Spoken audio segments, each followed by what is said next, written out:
बिस्मिल्लाहिर्रहमानिर्रहीम। मेरा नाम वकास अहमद है। मैंने प्रिंसिपल ऑफ अकाउंटिंग आपको पढ़ानी है पार्ट फर्स्ट में।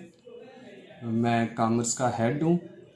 तो आज का फर्स्ट लेक्चर है अकाउंटिंग पार्ट फर्स्ट का, जिसमें हम principle of accounting Humayun Chaudhary की बुक यूज़ करेंगे।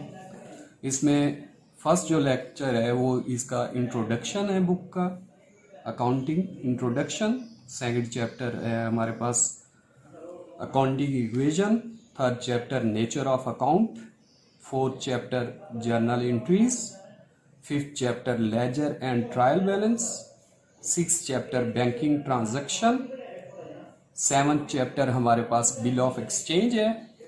Eighth chapter subdivision of journal है, जिसमें हम बैंक रिकंसिलेशन को फोकस करेंगे, जिसमें से एक क्वेश्चन एनुअल पेपर में आता है।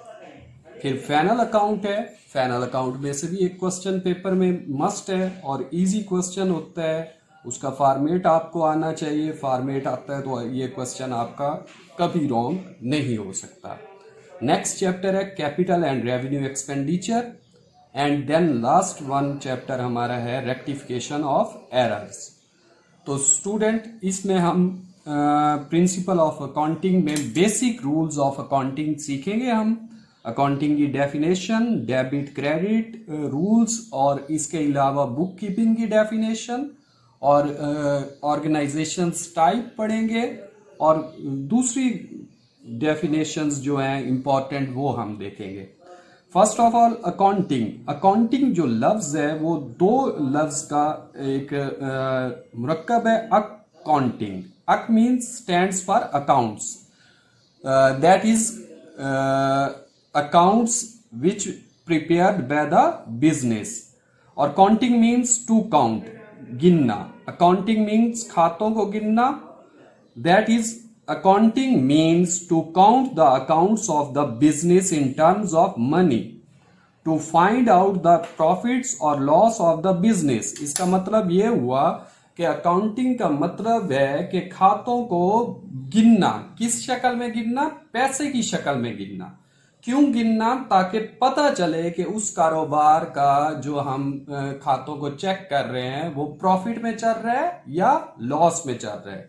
अगर हमें पता ही नहीं चलेगा कि कारोबार प्रॉफिट में है या लॉस में है, तो डियर स्टूडेंट, हमें कैसे ये फाइंड आउट करेंगे कि हमारा बिजनेस प्रोग्रेस कर रहा है कि नहीं कर रहा? हम अपने बिजनेस की प्रोग्रेस को फाइंड आउट करने के लिए हम उस बिजनेस का profit and loss annually basis find out करते हैं। तो इससे हमारी जो डेफिनेशन निकलती है अकाउंटिंग की वो क्या बनती है? Accounting is the systematic process of recording, analysing and summarising the business transaction to prepare final account to know the financial position of the business। तो यहां से हमें स्टूडेंट पता चलता है कि अकाउंटिंग जो है वो एक ऐसा तरतीब से चलता हुआ मरहला है जिसमें हम किसी भी कारोबारी लेन देन का इंदराज करते हैं और उसकी जांच पड़ताल करते हैं और उसके गोशवारे तैयार करते हैं ताकि उनकी मदद से फाइनल अकाउंट बना सकें, जिससे हमें पता चलता है कि वो कारोबार मुनाफे में चल रहा है या नुकसान में चल रहा है। तो इसकी उर्दू में जो डेफिनेशन है स्टूडेंट वो होगी मुहासबी क्या है। तो डियर स्टूडेंट, मुहासबी जो है वो किसी कारोबार की माली मालूमात को इकट्ठा करना, उसे अमल से गुजारना, उसकी रिपोर्ट तैयार करना, तज्जिया करना और उसकी मंसूबाबंदी करने के फन को हम मुहासबी कहते हैं। तो स्टूडेंट, जो अकाउंटिंग है ये फाइनेंशियल रिसोर्सेज को ऑप्टिमम यूज करने के लिए इस्तेमाल की जाती है ताकि हमारे जो रिसोर्स हैं उसको हम ज्यादा से ज्यादा यूटिलाइज कर सकें for the purpose of benefit of the business, ताकि बिजनेस के बेनिफिट के मकसद के लिए हम उसे यूज कर सकें। तो स्टूडेंट, जो हम इसमें दो टर्मिनोलॉजी अकाउंटिंग में यूज करते हैं जो बार बार यूज होती हैं, वो डेबिट और क्रेडिट है। डेबिट को हम डीआर यानी डॉक्टर कहते हैं और क्रेडिट को हम सीआर यानी पेशेंट समझ लें। डेबिट मीन लेने वाला और क्रेडिट मीन देने वाला। तो स्टूडेंट, हमें पता है डॉक्टर हमेशा फीस लेता है, तो इसीलिए हम इसको डॉक्टर कह देते हैं डेबिट को, कि जी वो फीस लेता है पेशेंट से। और क्रेडिट देने वाला होता है, और पेशेंट हमेशा डॉक्टर को फीस पे ही कर रहा होता है, तो इसीलिए हमने उसे क्रेडिट को एज ए पेशेंट एग्जाम्पल ले ली है। तो जब भी डेबिट होगा, तो जब कोई शख्स या कोई चीज आप लेते हैं, तो उसके पास, उस शख्स के पास उस चीज का इजाफा हो जाता है, इसलिए उसे डेबिट करते हैं। तो debit, the things which comes in the business should be debited. और क्रेडिट क्या है? देने वाला। जब कोई शख्स कुछ देता है तो उसके पास उस चीज की कमी हो जाती है, इसलिए उसे क्रेडिट करते हैं, इसलिए इसको क्रेडिट कर दिया जाता है। और क्रेडिट जो है वो किसी भी एसेट या किसी भी चीज या आपका कोई भी मटेरियल जो आपके ऑर्गेनाइजेशन बिजनेस से गोज आउट हो रहा है, बाहर जा रहा है, तो उसको भी हम क्रेडिट करते हैं। तो डियर स्टूडेंट, हर डेबिट का उलट जो अकाउंट होता है वो क्रेडिट होता है, और इसी तरह हर क्रेडिट का उलट जो होता है, रिवर्स अकाउंट जो होता है, वो डेबिट होता है। यानी every debit has a credit which is equal but opposite in nature of the debit, and every debit has a credit which is equal and opposite to the debit balance। तो बेटा, हर debit का एक opposite account होता है जिसे हम credit कहते हैं, जो कि डेबिट के बराबर होता है लेकिन अपोजिट होता है, कॉन्ट्रा अकाउंट होता है। तो डियर स्टूडेंट, यहां से हमें डेबिट और क्रेडिट का अंडरस्टैंडिंग का पता चलता है कि डेबिट क्या है और क्रेडिट क्या है। Debit means the things which comes in the business should be debited, credit means the things which goes out from the business should be credited. Debit लेने वाला, debit is a receiver and credit is a giver. Okay, so हम आगे चलते हैं। आगे हमारे पास next जो definition है वो है अकाउंटिंग के बाद book keeping. Dear student, book keeping word से आपको पता चल रहा है कि जो बुक कीपिंग है वो क्या है? अकाउंट्स की बुक को तरतीब से कीप करके रखना, अकाउंट की बुक्स को तरतीब से कीप करके रखना। तो हम यहाँ बुक कीपिंग की जो डेफिनेशन है वो क्या है? The act of recording the monetary aspect of financial transactions. जो फाइनेंशियल ट्रांजैक्शंस हैं उनको रिकॉर्ड करना के एक्ट को किसमें? In the books of accounts, accounts की बुक्स में। उसको हम क्या नाम देते हैं? इज कॉल्ड बुक कीपिंग, उसको हम बुक कीपिंग कहते हैं। तो डियर स्टूडेंट, बुक कीपिंग को हम उर्दू में जब ट्रांसलेट करेंगे तो ये बनेगा हिसाबदारी। हिसाबदारी क्या है? तो हिसाबदारी की डेफिनेशन उर्दू में किसी कारोबारी इदारे के माली लेन देन के पहलुओं को हिसाब की किताबों में दर्ज करने के अमल को हिसाबदारी कहते हैं। तो स्टूडेंट, जब भी आप अपने बुक्स ऑफ अकाउंट्स को मेंटेन करते हैं तो आप गेट इन और गेट आउट रजिस्टर मेंटेन करते हैं। गेट इन और गेट आउट रजिस्टर हमें प्राइमरी इंफॉर्मेशन देता है ट्रांजैक्शंस के लिए, यानी जर्नल ट्रांजैक्शन के लिए, और ये get in get out book keeping यानी हिसाबदारी की ही एग्जाम्पल है। ये प्राइमरी इंफॉर्मेशन अकाउंटेंट के पास जाती है स्टूडेंट, और वो अकाउंटेंट वहां से इंफॉर्मेशन लेकर ट्रांजैक्शंस रीड करके उसकी जर्नल एंट्रीज पास करता है। जर्नल एंट्रीज जब पास होती हैं तो उसके बाद से सेकेंडरी इंफॉर्मेशन का सिलसिला शुरू हो जाता है। तो सेकेंडरी इंफॉर्मेशन ही अकाउंटिंग में यूज होती है। तो हमारे पास स्टूडेंट नेक्स्ट है टाइप्स ऑफ बिजनेस ऑर्गेनाइजेशन। बच्चों, आपको पता है कि कोई भी कारोबार हो तो उसके स्कोप देखा जाता है, उसका एक्सपेंशन देखा जाता है, ग्रोथ देखा जाता है। तो इस हिसाब से हमारे पास 3 ऑर्गेनाइजेशंस टाइप्स हैं बिजनेस की। फर्स्ट है सोल प्रोप्राइटरशिप, सेकंड है पार्टनरशिप, थर्ड है joint stock company. Sole proprietorship वाहिद मल्कियाती कारोबार है स्टूडेंट, जो इसके लिए एक ऑनर का होना जरूरी है, और वही ऑनरी एम्प्लॉय होता है, वही ऑनरी मैनेजर होता है, वही ऑनरी एग्जेक्टिव्स के फराइज सर अंजाम दे रहा है, वही ऑनरी CFO है, वही ऑनरी डायरेक्टर है। ऑल इन ऑल वही एक अकेला वह मालिक है। नेक्स्ट है पार्टनरशिप। स्टूडेंट, जब हमारे पास बहुत से लोग मिलकर, दो या दो से ज्यादा लोग मिलकर इन्वेस्ट करते हैं, और इसमें भी एक क्राइटेरिया है कि मैक्सिमम जो पार्टनर है, मैक्सिमम जो शुरका की तादाद है वो 20 से ज्यादा नहीं होनी चाहिए। तो ये लोग मिलकर एक ऑर्गेनाइजेशन बनाते हैं जिसको हम फर्म कहते हैं, और फर्म पार्टनरशिप की टाइप है, पार्टनरशिप की एक फर्म है, तो जिसको हम लेकर आगे चलते हैं। तो स्टूडेंट, इसमें जो प्रॉफिट रेशियो है वो वाहिद मल्कियाती कारोबार से ज़्यादा होती है। शराकतदारी जो है ये हमारे पाकिस्तान में ज़्यादा बिजनेस इसी टाइप में यूज़ हो रहा है पार्टनरशिप की फॉर्म में।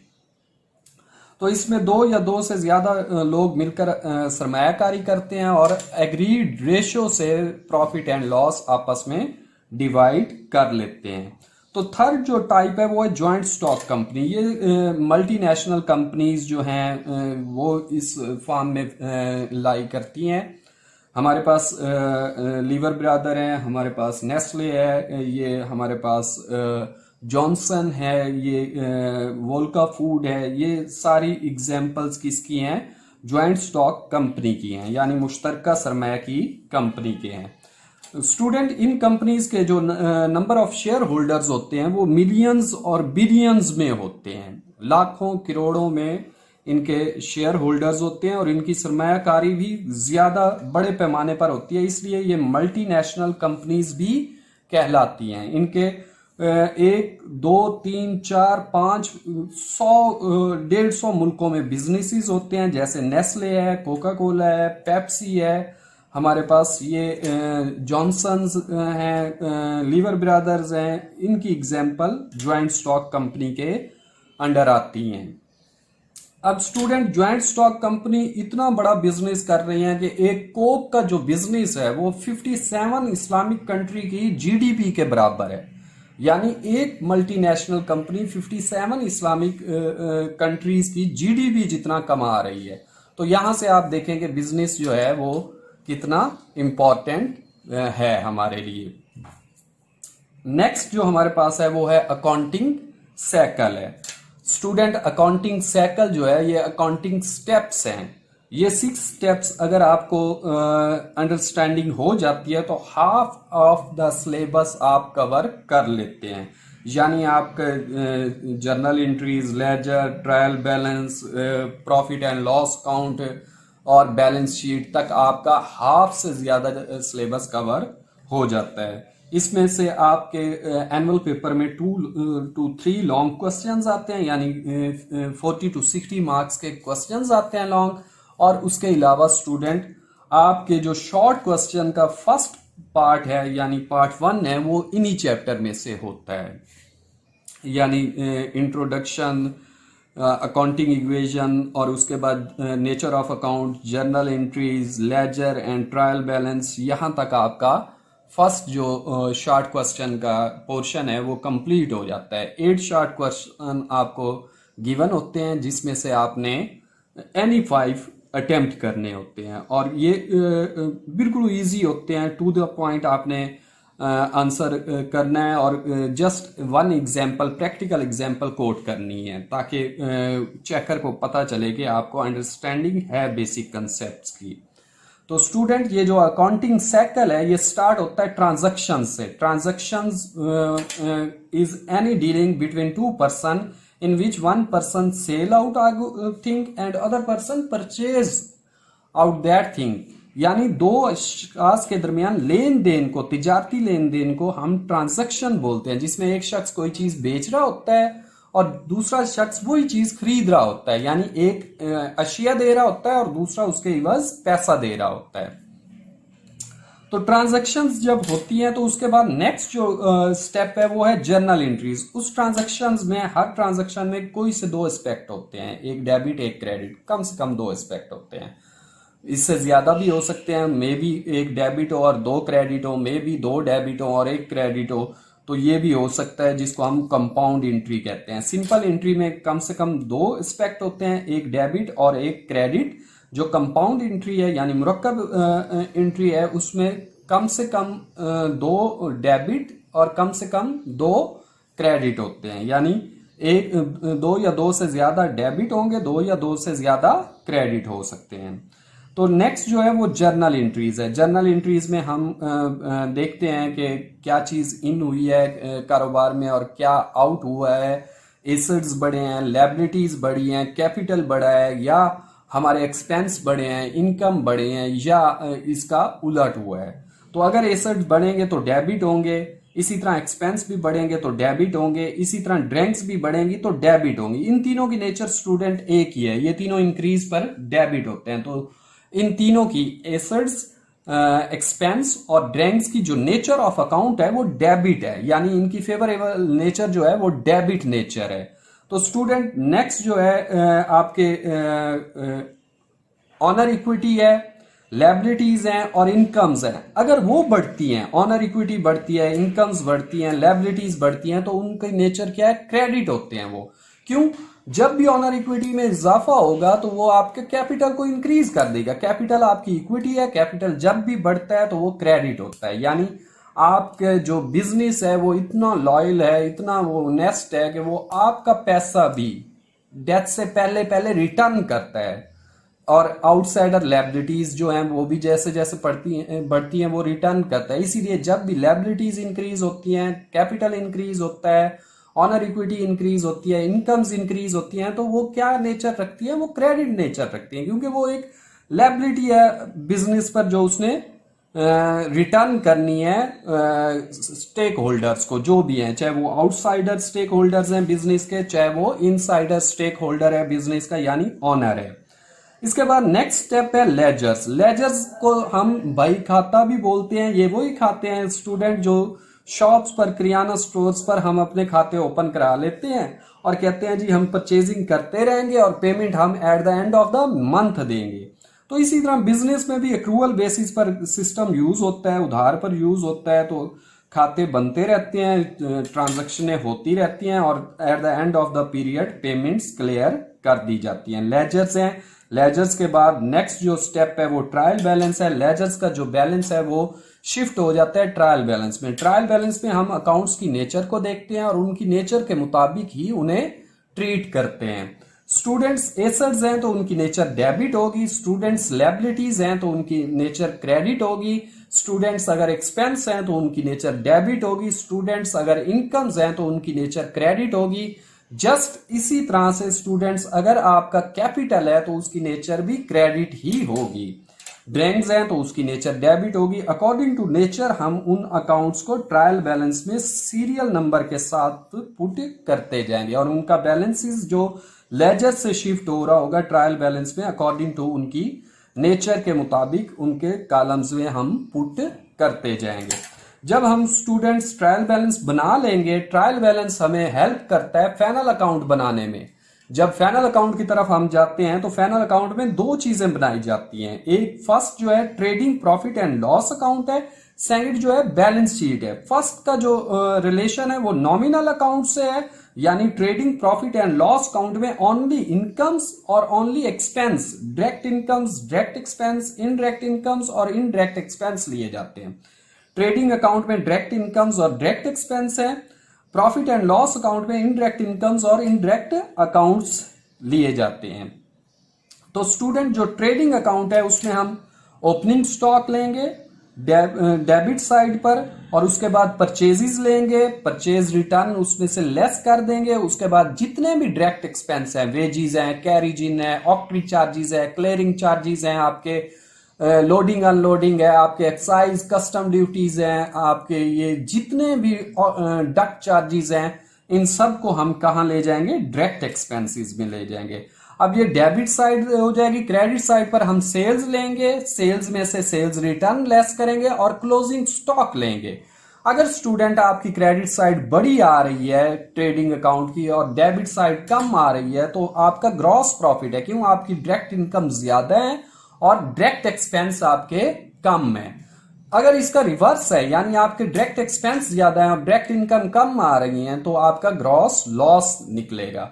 नेक्स्ट जो इसमें है फिर हम नीचे जो सेकंड अकाउंट है वो है profit and loss account. Student इसमें हम इनडायरेक्ट इनकम्स और इनडायरेक्ट एक्सपेंस, ऑपरेटिंग एक्सपेंस जितने भी हैं, एडमिनिस्ट्रेशन के expense, operating journal expense, operating आपके सेल्स के ऑपरेटिंग एक्सपेंस, वो सारे, और मिसलिनियस रिसीट्स जितनी भी हैं, कमीशन अर्न्ड है, डिस्काउंट रिसीव्ड है, आपका डिविडेंड रिसीव्ड है, आपका सेल ऑफ ओल्ड न्यूज़पेपर है, ये सारा आपका कहाँ आ जाएगा, अदर इनकम्स में आ जाएगा। अब जब हम अदर इनकम्स और अदर एक्सपेंस को, ऑपरेटिंग एक्सपेंस को कंपेयर करते हैं, ऊपर से ग्रॉस प्रॉफिट नीचे शिफ्ट हो जाता है इनकम साइड पर, अगर ग्रॉस लॉस है तो वो शिफ्ट हो जाएगा अदर एक्सपेंस साइड पर।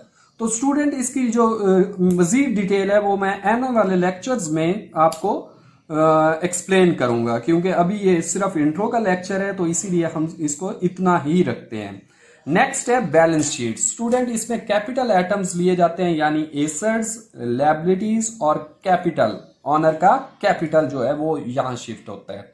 एसेट साइड लेफ्ट साइड पर होती है, लायबिलिटीज और कैपिटल साइड राइट साइड पर होती है। बैलेंस शीट का टोटल आपका बराबर आना चाहिए। अगर आपका टोटल बराबर आया है तो दैट मीन्स कि आपका क्वेश्चन नियरली 90% आपका क्वेश्चन ठीक हो गया है, क्योंकि अगर डिफरेंस आता है तो कहीं ना कहीं आपने मिस्टेक किया, डिफरेंस नहीं आ रहा है। Asset sides is equal to liabilities plus capital side है, यानी अकाउंटिंग इक्वेशन इक्वल है, तो ये एक चांसेस हैं कि आपने क्वेश्चन ठीक किया है।